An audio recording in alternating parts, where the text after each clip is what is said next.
Welcome back to the program, and we thank our viewers here and around the world taking on the program. So let's get back to the math that I couldn't get done earlier. Okay, I got about two folks here who were very quick with the numbers. These are the guys with math all over in their head. Wale Olusi, Wale on Twitter says, Bosi, your math is, listen to this, 7.3 trillion naira loss annually. That's about the size of the 2017 budget. Very sad. That's how I put it. And what's the question about? Aliko Dangote, multi-billionaire businessman, says the loss from the Apapa Wharf bad roads estimated 20 billion naira every day.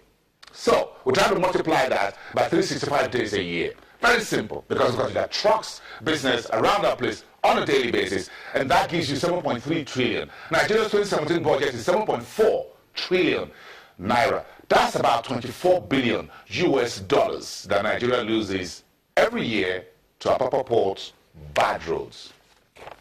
Interesting news, isn't it?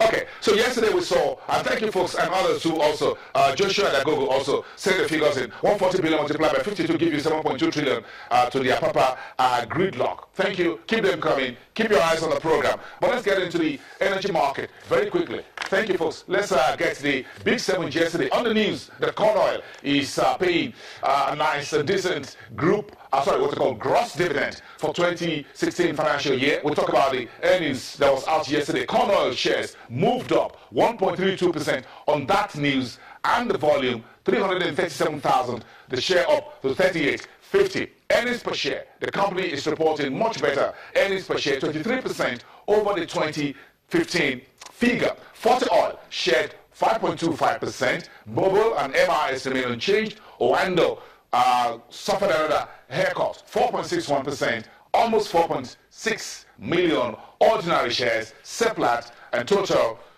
did not blink when the market finished up. So you have a bit of a 1.2% decline on the daily index return for the oil and gas sector of the market. That's despite year-to-date, that sector is still really nice, a decent 10.5% in the green. The dividend yield was 2.0%. Of course, if you factor in yesterday's decline by two of the big boys among the big 7, Forte Oil and, of course, Oando. So, we're going to talk about the construction shares in the market, and thank you folks from Stockman, Nigeria, sending us this nice and beautiful chat we're going to put on your TV screen from Lafarge, Africa, major cement maker and cement company of Northern Nigeria, based in Sokoto State, and of course Julius Berger, Nigeria's big boss. Two major road constructions will be taking place in Lagos. The road to the airport, international airport. You've gone through that. We've all done every day. A very sad poster boy and a disgrace to Nigeria. And the second disgrace, which Aliko Dangote calls an embarrassment, is the Apapa Port, isn't it? It is an embarrassment because quite a lot of business activities goes on through that side. So it's an embarrassment when we see what's going on with Apapa.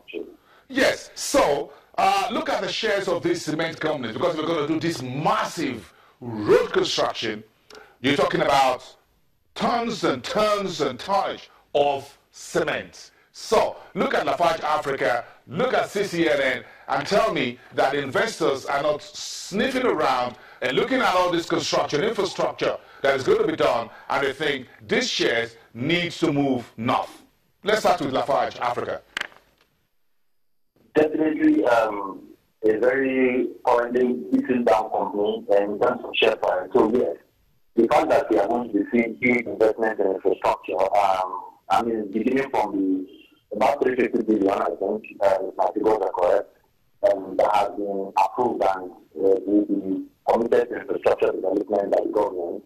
It means that a lot of activities will come the way of this cement manufacturer. So industrials are in a good place.